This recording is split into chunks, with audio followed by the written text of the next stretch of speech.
Synthetic petrol. The gasoline or petrol obtained from crude oil, that is natural origin, is not sufficient to fulfill our daily needs, that is for running the vehicles, automobiles, aeroplanes, etc.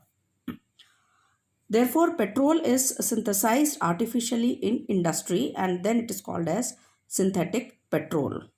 There are three methods for synthesizing the artificial or synthetic petrol. These are: first is polymerization, second is Fischer-Tropsch process, and third is Burgess process. In this video lecture, we will discuss the first two methods, that is polymerization and Fischer-Tropsch process. And in the next lecture, we will take up with the Burgess process. So whatever we were discussing in our previous video lectures about the cracking, the reforming and so on of the gasoline, that is petrol, the material we started with, like the heavy oil, the starting material, or for reforming we were taking up the straight chain gasoline. They were all obtained from the natural origin, that is the crude oil, from the crude oil. And like heavy oil, we were beginning with the heavy oil which we obtained during the refining process of the crude oil. So here we will study entirely different synthetic method, that is we synthesize the gasoline in laboratory or in industry. So let me elaborate in Hindi, students. हमने अभी तक जो petrol या gasoline के बारे में पिछले video lectures में पढ़ा, क्रैकिंग के बारे में पढ़ा, रिफॉर्मिंग के बारे में पढ़ा, तो उस सब में हम जो भी स्टार्टिंग मटेरियल ले रहे थे, जैसे हेवी ऑयल ले रहे थे या स्ट्रेट चेन गैसोलीन ले रहे थे रिफॉर्मिंग के लिए, वो सब हम ये मान के चल रहे थे ये हम जो क्रूड ऑयल से निकलने वाले हाइड्रोकार्बन से वो थे, यानी कि नेचुरल ओरिजिन के थे। जो हमें क्रूड ऑयल के रिफाइनिंग से हेवी ऑयल मिलता है, वहाँ से हमने स्टार्ट किया, या क्रूड ऑयल के रिफाइनिंग से जो हमें स्ट्रेट चेन हाइड्रोकार्बन्स या गैसोलीन मिलेगी, उसका हमने रिफॉर्मिंग किया। परंतु यहाँ पर हम पढ़ने वाले हैं सिंथेटिक पेट्रोल के बारे में, या आर्टिफिशियल पेट्रोल। जो गैसोलीन हम नेचुरल ओरिजिन से प्राप्त करते हैं वो सफिशिएंट नहीं है हमारी जो ज़रूरतें हैं उसको पूरा करने के लिए। हमें पेट्रोल की या गैसोलीन की बहुत अधिक मात्रा में आवश्यकता होती है। इसकी मार्केट डिमांड भी ज़्यादा है, कॉस्ट भी ज़्यादा है। तो उन ज़रूरतों को पूरा करने के लिए हम इसको इंडस्ट्री में बनाते हैं आर्टिफिशियल तरीके से, और फिर इसको हम कहते हैं सिंथेटिक पेट्रोल। तो इसको बनाने के यहाँ पे हम तीन मेथड्स पढ़ने वाले हैं। पहला है पॉलीमराइजेशन, दूसरा है फिशर-ट्रॉफ प्रोसेस, तीसरा है बर्जियस प्रोसेस। तो यहाँ पर इस वीडियो लेक्चर में हम दो मेथड्स पढ़ेंगे, पहले पॉलीमराइजेशन और फिशर-ट्रॉफ मेथड। जो बर्जियस है वो हम नेक्स्ट वीडियो लेक्चर में लेंगे। So first is the polymerization. The gaseous mixture containing olefins. We start with gaseous mixture, that is olefins. What are olefins? They are the alkenes, that is ethylene, propene, butene, etc. and alkanes. And what are alkanes? Like methane, ethane, propane, butane. These gaseous mixture of lower hydrocarbons, they are subjected to high temperature and high pressure, with or without the catalyst. These hydrocarbons, they polymerize. You know what is polymerization? That is monomers. They unite to form the long chain hydrocarbons, which are called as polymers. So they polymerize, and when the polymerization, with the polymerization we obtain hydrocarbons in the range of C5 to C8, we say it is gasoline, and we call it as a polymer gasoline. So polymerization can be again carried out under, if it is under very high temperature, we call it thermal polymerization, or under the influence of catalyst, then it is called as catalytic polymerization. So the polymerization is of two types. First is the thermal polymerization. It is carried out at 500 to 600 degrees centigrade, temperature and pressure of 70 to 350 kilogram per cubic centimeter. And for catalytic polymerization, we use catalyst as phosphoric acid. and temperature is low, that is about 150 to 200 degrees centigrade. Gasoline and some unpolymerized gas are the products from which gas is separated and gasoline is obtained. So let me students repeat it in Hindi. That is polymerisation हम पढ़ रहे हैं. पहला polymerisation हम जानते हैं कि जो स्मॉल हाइड्रोकार्बन्स या मॉलिक्यूल्स होते हैं मोनोमर्स, वो कंबाइन करके और लार्ज या लॉन्ग चेन हाइड्रोकार्बन्स बनाते हैं जिनको हम पॉलीमर्स कहते हैं. तो यहाँ पर हम स्टार्ट करेंगे गैशियस मिक्सचर से, जिनमें ओलिफिन्स होते हैं. ओलिफिन्स एक्चुअल में एल्कीन्स होती हैं. यहाँ पर हम छोटे एल्कीन से स्टार्ट कर सकते हैं, जैसे इथिलीन है, प्रोपीन है, ब्यूटीन है. और साथ ही हम एल्केन्स लेते हैं, जैसे मीथेन है, इथेन, प्रोपेन, ब्यूटेन. और ये एल्कीन और एल्काइंस को जो स्मॉल मॉलिक्यूल्स हैं, स्मॉल हाइड्रोकार्बन्स हैं, इनको हम हाई टेम्परेचर और हाई प्रेशर पे या तो कैटलिस्ट या की उपस्थिति में या बिना कैटलिस्ट के, दोनों तरह से हम इनको पॉलीमराइज करते हैं. इस प्रकार आप देख सकते हैं रिएक्शन में किस प्रकार प्रोपीन जो है वो 1 ब्यूटीन से रिएक्ट करके हाई टेम्परेचर हाई प्रेशर पे 5 मेथिल 1 हेक्जीन बना रहा है जो कि C6 हाइड्रोकार्बन है और ये गैसोलीन फ्रैक्शन है और ब्रांच चेन भी है. तो इस प्रकार जो हमें गैसोलीन प्राप्त होती है उसको हम पॉलीमर गैसोलीन भी कहते हैं. अब ये जो पॉलीमराइजेशन है ये 2 तरीके से हो सकता है, या तो उच्च ताप की उपस्थिति में तो उसको हम थर्मल पॉलीमराइजेशन कहते हैं, या फिर कैटलिस्ट की उपस्थिति में तो उसको हम कैटालिटिक पॉलीमराइजेशन कहते हैं. तो हम पहले बात करते हैं थर्मल पॉलीमराइजेशन की. ये हम करते हैं, कैरी आउट होता है 500 से 600 डिग्री सेंटीग्रेड टेम्परेचर यानी कि उच्च ताप की उपस्थिति में, और प्रेशर होता है वो भी बहुत उच्च है, 70 to 350 किलोग्राम पर क्यूबिक सेंटीमीटर. और जो दूसरा है कैटालिटिक पॉलीमराइजेशन, उसमें हम कैटलिस्ट लेते हैं phosphoric acid, that is H3PO4. और यहाँ पर ताप ज़्यादा उच्च नहीं होता क्योंकि कैटलिस्ट ले रहे हैं, तो 150 से 200 डिग्री सेंटीग्रेड. और इसमें हमें गैसोलीन भी मिलती है और साथ में कुछ अनपॉलीमराइज्ड बची हुई जो हमने स्टार्टिंग में हाइड्रोकार्बन्स लिए थे, वो अनपॉलीमराइज्ड गैसेस भी हमें मिल जाती हैं एज अ प्रोडक्ट. तो हम अनपॉलीमराइज्ड गैसेस को अलग कर लेते हैं और गैसोलीन को हम प्राप्त करते हैं. इस प्रकार हम पॉलीमराइजेशन रिएक्शन की हेल्प से और जो गैसोलीन फ्रैक्शन वाला हाइड्रोकार्बन है वो हम प्राप्त करते हैं. इसको हम पॉलीमर गैसोलीन कहते हैं. Second is we start with the Fischer Tropsch method. So you can see the diagram, and when I repeat it verbally, I request you to go through the diagram. So first is how we start. What is the raw material? So here we start with water gas. Now what is water gas? Water gas is mixture of carbon monoxide and hydrogen.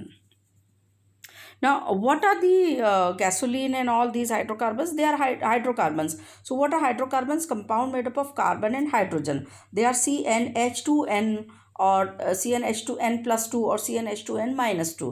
So, naturally, hydrogen is more than carbon. So, what we do, we start with water gas, that is carbon monoxide and hydrogen, and we also insert some hydrogen so as to compensate the deficiency of hydrogen. That is, whenever CnH2n fraction is formed, so there should be no deficiency of hydrogen. So we insert hydrogen gas also.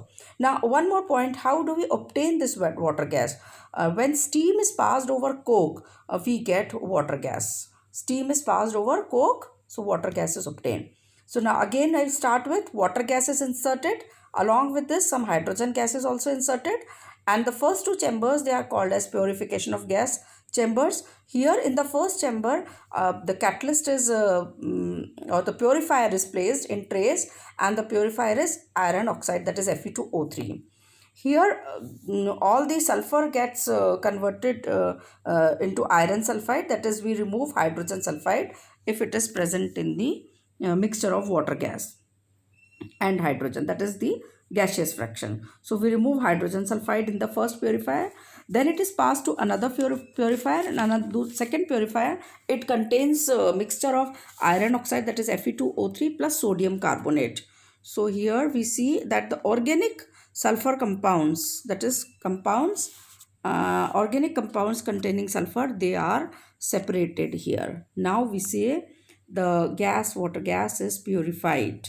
So it is pumped with the help of compressor. You can see the compressor having pressure 5 to 25 atmosphere, and this with the help of compressor we pass the water gas into next chamber, that is called as the reaction chamber or the catalytic chamber. Here the catalyst used is cobalt, mixture of cobalt plus thorium plus magnesium oxide, also called as magnesia, and some Kessel-Gur earth. So Kessel-Gur earth is actually a chikni mitti or the silica. So it is packed, it is in the form with these cobalt, thorium, magnesium oxide, they are packed on the silica and they are kept inside the catalytic chamber.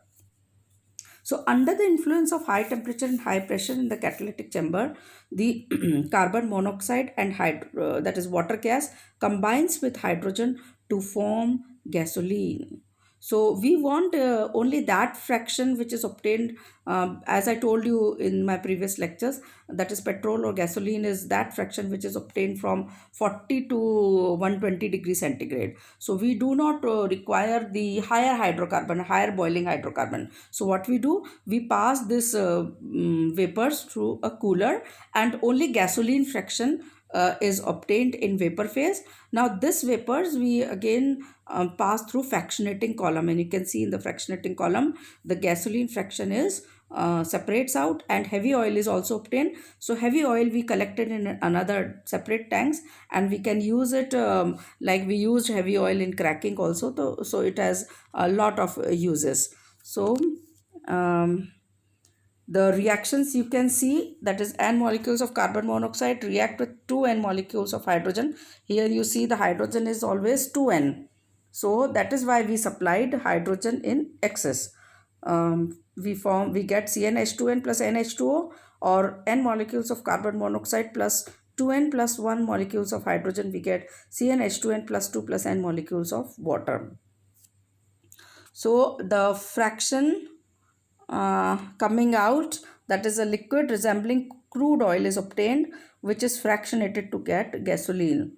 So after the catalytic chamber, the fraction which comes out resembles the crude oil which we obtained during the refining of crude oil from natural origin, and heavy oil is reused again to get more and more of gasoline. So students, I am repeating in Hindi. यहाँ पर हम पढ़ रहे हैं artificial या synthetic petrol बनाने का method, Fischer Tropsch method. Fischer Tropsch method में आप डायग्राम में देख सकते हैं, हम स्टार्ट कर रहे हैं सबसे पहले वाटर गैस से। वाटर गैस क्या होती है? मिक्सचर होती है कार्बन मोनोक्साइड और हाइड्रोजन का। तो वाटर गैस हम कैसे प्राप्त करेंगे? जो कोक है उसके ऊपर से स्टीम को जब गुजारते हैं, पानी को, हाई बॉइलिंग पानी की जो स्टीम है उसको जब हम कोक के ऊपर से गुजारते हैं तो हमें वाटर गैस प्राप्त होती है, जो कि मिक्सचर है CO प्लस H2 का। और क्योंकि हमें गैसोलीन बनाना है जो कि CnH2n फ्रैक्शंस होते हैं, 2n यानी कि हाइड्रोजन उसमें ज़्यादा होता है, कार्बन CN है तो हाइड्रोजन 2n होगा। तो इसलिए क्योंकि हाइड्रोजन हमें अधिकता में चाहिए, इसलिए हम वाटर गैस में कुछ के साथ साथ कुछ हाइड्रोजन भी पंप करते हैं। तो क्योंकि इसमें कुछ इम्प्योरिटीज़ हो सकती हैं और वो हमारी गैसोलीन को पॉल्यूट कर सकती हैं, तो हम ऐसा करेंगे कि इसको पहले प्योरीफाई कर लेते हैं इस गैशियस मिक्सचर को। कौन से गैशियस मिक्सचर को? वाटर गैस और हाइड्रोजन का जो गैशियस मिक्सचर है उसको हम प्योरीफाई करते हैं। सबसे पहले हम इसको पहले चैम्बर से पास करते हैं, जिसमें आप देख सकते हैं प्योरीफाई रखा हुआ है, आयरन ऑक्साइड प्योरीफिकेशन, उसमें ट्रेज हैं इस प्योरीफिकेशन चैम्बर में। तो जितना भी हाइड्रोजन सल्फाइड है वो इसमें से रिमूव हो जाता है, आयरन सल्फाइड बन जाता है। और अब इस गैशियस मिक्सचर को हम नेक्स्ट प्योरीफिकेशन चैम्बर में पास करते हैं, जिसमें कि iron oxide plus sodium carbonate दोनों हैं। यहाँ पर जितना भी ऑर्गेनिक हाइड्रोकार्बन में सल्फ़र है वो रिमूव हो जाता है। और अब हमारा जो वाटर गैस का मिक्सचर है, वाटर गैस प्लस हाइड्रोजन का मिक्सचर है, वो प्योरीफाई हो चुका है पूरी तरह से, और उसको हम कंप्रेसर पंप की हेल्प से हाई प्रेशर पे हम नेक्स्ट चैम्बर में भेजते हैं, जिसको हम कैटालिटिक चैम्बर कहते हैं। तो इस कैटालिटिक चैम्बर में जिसका कि टेम्परेचर 200 डिग्री से 300 डिग्री सेंटीग्रेड होता है। यहाँ पर हाई टेम्परेचर और हाई प्रेशर में की उपस्थिति में जितना भी कार्बन मोनोऑक्साइड हाइड्रोजन है वो हाइड्रोजन से रिएक्ट करके और गैसोलीन बनाता है। अब हम जैसे हमने पहले लेक्चर में पढ़ा था, जो गैसोलीन या पेट्रोल फ्रैक्शन है जो नेचुरल ओरिजिन से हम रिफाइनिंग के दौरान प्राप्त करते हैं वो 40 डिग्री से 120 डिग्री सेंटीग्रेड के बीच का होता है। इससे हायर फ्रैक्शन हमको नहीं चाहिए, लोअर नहीं चाहिए, इसलिए हमें सिर्फ इतना ही फ्रैक्शन चाहिए। तो हम इसको कूलेंट से गुजारते हैं और ये वाला हाइड्रोकार्बन अब इस वाले रेंज का जो वेपर्स हैं केवल वो ही वो एक क्रूड ऑयल के फॉर्म में ऑब्टेन होता है, वो ये फ्रैक्शनेटिंग कॉलम से हम गुजारते हैं। तो फ्रैक्शनेटिंग कॉलम में हमें गैसोलीन प्राप्त होती है और हैवी ऑयल फ्रैक्शन। तो हैवी ऑयल फ्रैक्शन को हम फिर से क्रैकिंग के द्वारा उससे भी हम गैसोलीन प्राप्त कर सकते हैं और गैसोलीन जो हमें मिली है उसको हम कलेक्ट कर लेते हैं। और इस प्रकार हम देखते हैं कि जो कैटालिटिक कन्वर्टर है उसमें जो कैटलिस्ट हमने यूज़ में लिए हैं वो कोबाल्ट है, थोरिया है यानी कि और मैग्नीशिया है, MgO मैग्नीशियम ऑक्साइड, और कुछ कैसलगुलर अर्थ होती है यानी कि जिसको हम चिकनी मिट्टी कहते हैं, सिलिका। तो इन सब की एक बाइंडिंग के फॉर्म में रखकर और कैटलिस्ट तैयार किया जाता है। और इसमें जो रेशियो होता है इन सब का, कोबाल्ट, थोरिया, मैग्नीशिया, कैसलगुलर अर्थ का, वो होता है 100:5:8:200। तो और ये टेम्परेचर होता है 200 to 300 और प्रेशर जैसा कि कंप्रेसर में है 5 से 25 एटमॉस्फेरिक प्रेशर। जो रिएक्शंस होंगे वो हम देख सकते हैं किस प्रकार कार्बन मोनोऑक्साइड 2NH2 से रिएक्ट करके CnH2n बनाएगा, या carbon monoxide N molecules react करेंगे 2n+1H2 से तो CnH2n+2 हाइड्रोकार्बन फ्रैक्शन बनेगा। यानी कि ये जो भी हाइड्रोकार्बन फ्रैक्शन हमने कलेक्ट किया है जो कैटालिटिक कन्वर्टर से बाहर निकला है उसको हमने कूलेंट की हेल्प से केवल उसी रेंज में लेके आए हैं, बॉइलिंग रेंज में, जो कि 40 से 120 डिग्री का है, और उसको हम फ्रैक्शनेटिंग कॉलम से गुजारते हैं जिससे कि हमको सुविधाजनक रूप से केवल गैसोलीन प्राप्त हो सके। जो यहाँ पर मैंने अंत में लिखा है, जो लिक्विड कैटालिटिक कन्वर्टर से बाहर निकलता है वो क्रूड ऑयल को रिजेंबल करता है। और हैवी ऑयल को हम यूज़ कर सकते हैं, कई अन्य यूजेस हैं इसके, या फिर क्रैकिंग में भी हम और ज़्यादा गैसोलीन प्राप्त करने के लिए यूज़ में लेते हैं। तो in this way we have discussed the synthetic petrol, and out of the three methods in this video lecture we have discussed the first two that is polymerization and Fischer-Tropsch process or method, and in the next video lecture we will be taking up with the Burgess process of manufacture of synthetic petrol.